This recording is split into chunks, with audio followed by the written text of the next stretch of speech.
নির্বাচন পরবর্তী কোলাহল থেমে গেছে। রাজপথের স্লোগান আর মাইকের কানফাটানো আওয়াজ এখন স্মৃতির পাতায়। ঠিক এই নীরব মুহূর্তে যখন নির্বাচনের ফলাফল নিয়ে আমরা খাতা কলম হাতে নির্মোহ বিশ্লেষণে বসেছি, তখন এক ভয়াবহ ও রূঢ় বাস্তবতা আমাদের চোখের সামনে ভেসে উঠেছে। নির্বাচনের আগে ও পরে রাজনীতির মাঠে যে নাটকীয়তা, যে কৌশল এবং যে ট্র্যাজেডি মঞ্চস্থ হয়েছে তা সাধারণ দৃষ্টিতে ধরা না পড়লেও গভীর পর্যালোচনায় এক অবিশ্বাস্য সমীকরণ সামনে এনে দিচ্ছে। মনে হচ্ছে এই ফলাফল কেবল সংখ্যার খেলা নয়, বরং এক দীর্ঘমেয়াদী রাজনৈতিক দাবার চাল, যেখানে কেউ হয়েছে রাজা, আবার কেউ বা বড়ে হয়ে হারিয়ে গেছে ইতিহাসের আস্তাকুড়ে। নির্বাচনের ঠিক আগ মুহূর্তের কথা মনে করুন। চরমোনাই পীর সাহেব কি প্রচণ্ড আত্মবিশ্বাসের সাথে সংবাদ সম্মেলনে ঘোষণা করেছিলেন। তার দাবি ছিল দেশের ১৪৬টি আসনে তারা এ গ্রেডে আছেন, অর্থাৎ এই আসনগুলোতে তারা নাকি এতটাই শক্তিশালী যে বিজয় কেবল সময়ের ব্যাপার। কিন্তু ভোটের মাঠের বাস্তবতা কি নিষ্ঠুর। ফলাফল ঘোষণার পর দেখা গেল সেই আত্মবিশ্বাসের ফানুস নিমিষেই ফুটো হয়ে গেছে। সারা দেশে তাদের প্রাপ্ত আসন সংখ্যা সম্ভবত একটি, আর খোদ পীর সাহেব নিজে যে দুটি আসনে প্রতিদ্বন্দ্বিতা করেছিলেন সেখানে তার পরাজয় হয়েছে অত্যন্ত শোচনীয়ভাবে। এই পরাজয় কেবল একটি দলের পরাজয় নয়, এটি একটি ভ্রান্ত ও অহংকারী রাজনীতির পতন। সবচেয়ে শিউরে ওঠার তথ্য হল অধিকাংশ আসনে চরমোনাইয়ের হাতপাখা প্রতীকের গড় ভোট সংখ্যা ১০,০০০ বা তার কিছু বেশি। আপাতদৃষ্টিতে মনে হতে পারে এটি তাদের নিজস্ব ভোট ব্যাংক, কিন্তু এই ১০,০০০ ভোটই এবারের নির্বাচনে ইসলামী রাজনীতির কফিনে শেষ পেরেক ঠুকে দিয়েছে। বরং এই ভোটগুলো তারা পেয়েছে ইসলামী রাজনীতির মূল স্রোতকে বাধাগ্রস্ত করার হাতিয়ার হিসেবে। তাদের এই জেদ, এই একগুঁয়েমি ইসলামী রাজনীতির যে অপূরণীয় ক্ষতি করে দিয়ে গেল তা আগামী কয়েক দশকেও পূরণ হবে কিনা সন্দেহ। এখন প্রশ্ন হল, চরমোনাইয়ের এই ১০,০০০ ভোটের ইম্প্যাক্ট বা প্রভাব আসলে কোথায় পড়েছে? এই প্রশ্নের উত্তর খুঁজতে গেলে হৃদস্পন্দন বেড়ে যায়। পিরোজপুর ২ আসনের দিকে তাকান। সেখানে আল্লামা দেলোয়ার হোসেন সাঈদীর ছেলে পরাজিত হয়েছেন মাত্র ৭০ ভোটের ব্যবধানে। ভাবা যায়, মাত্র ৭০টি ভোট। খুলনায় জামায়াতের সেক্রেটারি জেনারেল গোলাম পারোয়ার হেরেছেন মাত্র ২,০০০ ভোটে। এখানেই শেষ নয়, সারা দেশে এমন ৫৩টি আসন রয়েছে যেখানে জামায়াতের প্রার্থীরা ৫,০০০-এর কম ভোটের ব্যবধানে পরাজিত হয়েছেন। এই ৫৩টি আসনে প্রতিটি জায়গায় যদি হাতপাখার সেই ১০ থেকে ১৫,০০০ ভোট ধানের শীষের বাক্সে না গিয়ে অযথা নষ্ট না হয়ে ঐক্যবদ্ধভাবে দাঁড়িপাল্লা বা জোটের মার্কায় পড়ত, তবে আজ বাংলাদেশের নির্বাচনের ফলাফল ও মানচিত্র সম্পূর্ণ ভিন্ন হতো। নিষ্ঠুর সত্য হল, চরমোনাই মূলত নিজেদের জেতানোর চেয়ে জামায়াতকে হারানোর টুল বা যন্ত্র হিসেবেই বেশি কাজ করেছে। রাজনীতিতে ইগো বা অহংকার যে পতনের মূল কারণ, তা আজ হাতপাখার রক্তাক্ত ফলাফলের দিকে তাকালেই বোঝা যায়। চরমোনাই যদি নির্বাচনের আগে নিজেদের তথাকথিত অহংকার বা আভিজাত্যের দাম্ভিকতা পরিহার করে জামায়াতের সঙ্গে বা মূল ইসলামী জোটের সঙ্গে জোটবদ্ধ হতো, তাহলে অঙ্কটা খুব সহজ ছিল। হাতপাখা প্রতীকের ভোটগুলো একত্রিত হলে জামায়াত অনায়াসেই আরও অন্তত ৪০ থেকে ৫০টি আসনে জয়লাভ করত। শুধু জামায়াত নয়, এই ঐক্যের ফলে লাভবান হতো চরমোনাই নিজেও। জামায়াতের বিশাল ও সুশৃঙ্খল ভোট ব্যাংকের সাপোর্ট নিয়ে চরমোনাই হাতপাখা প্রতীকে লড়ে একাধিক সংসদ সদস্য সংসদে পাঠাতে পারত। কিন্তু হায়, তারা বাস্তবতার চেয়ে আবেগকে বড় করে দেখেছে। ফলাফল দুই কূলেই হারা। না পেল ক্ষমতা, না রাখল সম্মান। তবে এই পুরো নির্বাচনী পরিস্থিতিতে সবচেয়ে বড় গেম বা মাস্টার স্ট্রোকটি খেলেছে বিএনপি। রাজনীতির দাবার বোর্ডে বিএনপি এবার প্রমাণ করেছে তারা কতটা ধূর্ত খেলোয়াড়। বিএনপি খুব ভালোভাবে জানত জামায়াতকে একা টেক্কা দেয়া কঠিন, তাই তারা ধর্মভিত্তিক রাজনীতিকে ধর্মের অস্ত্র দিয়েই ঘায়েল করার এক ভয়ঙ্কর ও সফল কৌশল হাতে নেয়। তারা কৌশলে জমিয়তের একটি অংশকে ৪টি আসন দেয় এবং অপর অংশকে ধানের শীষ প্রতীক ধরিয়ে দেয়।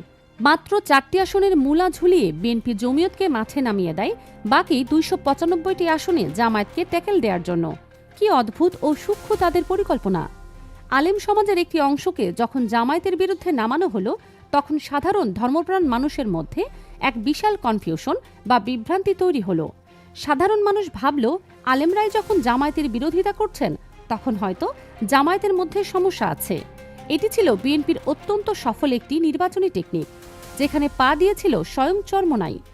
বিএনপির কৌশল শুধু জমিয়তেই সীমাবদ্ধ ছিল না, তারা হেফাজত আমিরের মতো বিএনপিপন্থী এবং জামায়াত বিরোধী আলেমদের খুব সুচারুরূপে কাজে লাগিয়ে নির্বাচনের ময়দান গরম করে রেখেছিল।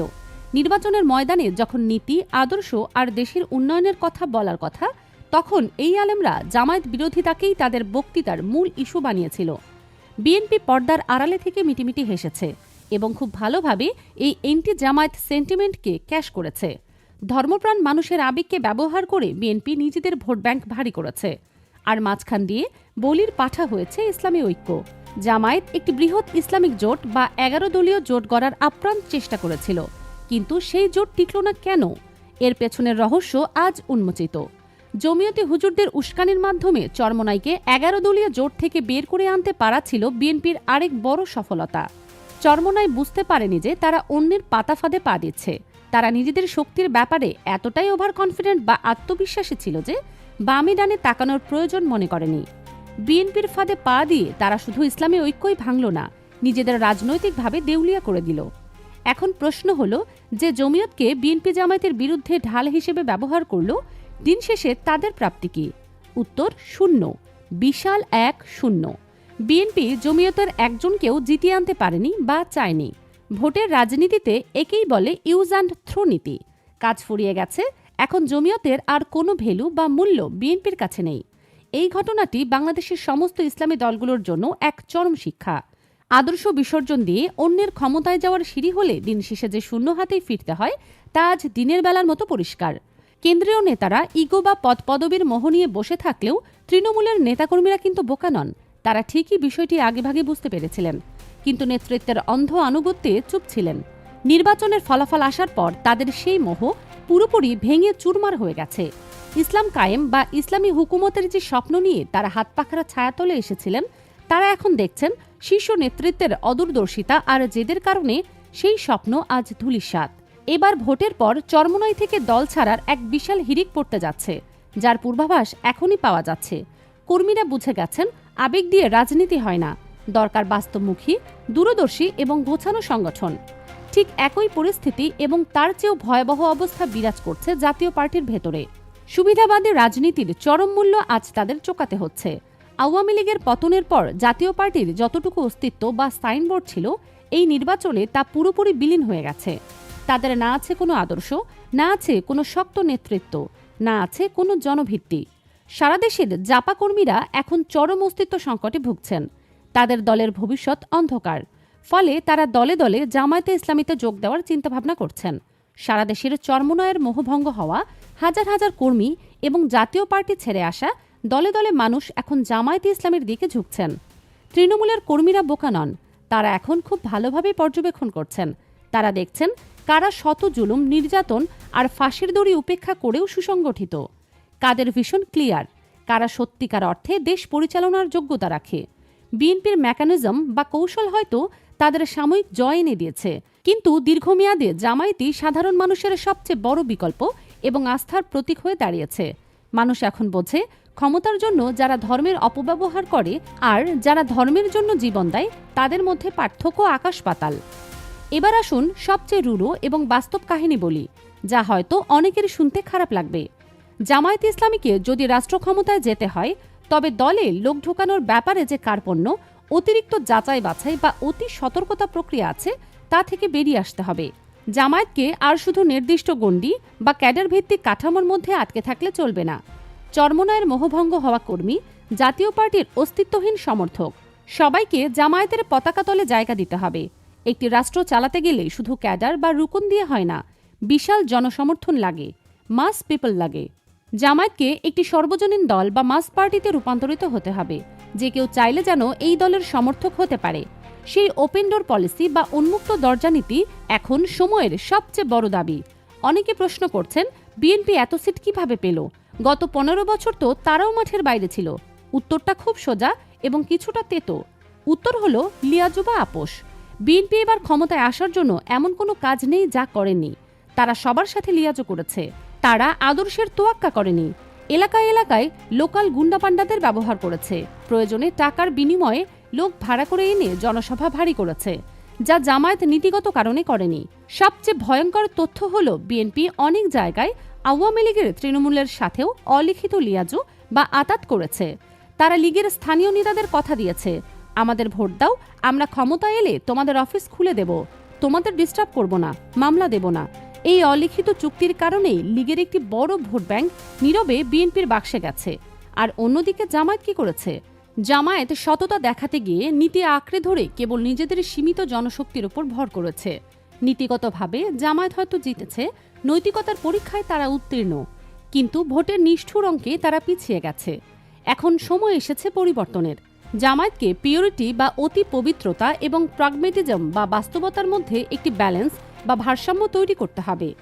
দলের নেতৃত্ব অবশ্যই থাকবে কোর বা পরীক্ষিত জনশক্তির হাতে, কিন্তু সমর্থক গোষ্ঠী হতে হবে বিশাল এবং বৈচিত্র্যময়। একজন সাধারণ কৃষক, একজন রিকশা চালক, একজন দিনমজুর সবাই যেন বুক ফুলিয়ে বলতে পারে, আমি জামায়াত সমর্থন করি। তাদের রুকুন হওয়ার দরকার নেই, কিন্তু তাদের ভোট ও সমর্থন দরকার। আগামী 5 বছর জামায়াতকে এই সোশ্যাল ইঞ্জিনিয়ারিং করতে হবে। লোকাল প্রভাবশালী ব্যক্তি, ব্যবসায়ী, পেশাজীবী যারা সরাসরি রাজনীতি করেন না কিন্তু সমাজের মতামত গঠনে ভূমিকা রাখেন, তাদের দলের শুভাকাঙ্ক্ষী বানাতে হবে। একা একা পথ চলার দিন শেষ হয়ে গেছে। এখন সবাইকে নিয়ে, সব মত ও পথের মানুষের আস্থা নিয়ে সবার দল হয়ে উঠতে হবে। আজকের এই মেগা বিশ্লেষণের শেষ কথাটি হলো, বিএনপি গুন্ডাপান্ডা আর লিয়াজোর রাজনীতি নিয়ে ক্ষমতায় এসেছে বা সিট বাড়িয়েছে, তারা টিকতে পারবে কিনা সেটা ভবিষ্যৎ বলে দেবে। কারণ ভিত্তিমূল নড়বড়ে হলে ইমারত বেশি দিন টেকে না। কিন্তু জামায়াতে ইসলামী যদি সত্যিকার অর্থেই একটি কল্যাণ রাষ্ট্র গঠন করতে চায়, তবে তাদের দরজার কপাট খুলে দিতে হবে। সততা বজায় রেখেও যে বিশাল জনসমুদ্র তৈরি করা যায়, সেই চ্যালেঞ্জ এখন জামায়াতের সামনে। রাজনীতিতে কেউ স্থায়ী শত্রু নয়। যারা অপরাধী তাদের বিচার আইন করবে, কিন্তু যারা সাধারণ মানুষ, যারা ভুল বুঝে অন্য দলে ছিল, তাদের বুকে টেনে নিতে হবে। চরমোনাই, জাপা, এমনকি বিএনপির বঞ্চিত কর্মীদের সাথে নিয়েও জামায়াতকে এক অজেয় শক্তিতে পরিণত হতে হবে। মনে রাখবেন, রাজনীতির মাঠ কোনো আবেগের জায়গা নয়, এটি কঠিন বাস্তবতার পরীক্ষাগার। সেই পরীক্ষায় যারা সময়ের সাথে নিজেদের খাপ খাইয়ে নিতে পারবে, তারাই টিকে থাকবে। ইতিহাস সাক্ষ্য দেয়, যারা অহংকার করে তারা যেমন পতন দেখেছে, তেমনি যারা নিজেদের শুধরে নেয় তারা বিজয়ের দেখা পায়। এখন দেখার বিষয়, জামায়াত এই বার্তা গ্রহণ করে আগামী দিনের জন্য নিজেদের প্রস্তুত করে কিভাবে। কারণ জনগণ এখন আর শুধু দর্শক নয়, তারা পরিবর্তনের অংশীদার হতে চায়। আর সেই পরিবর্তনের মশাল কাদের হাতে থাকবে তা নির্ধারণ করবে আগামী দিনের কৌশল, উদারতা এবং রাজনৈতিক প্রজ্ঞা।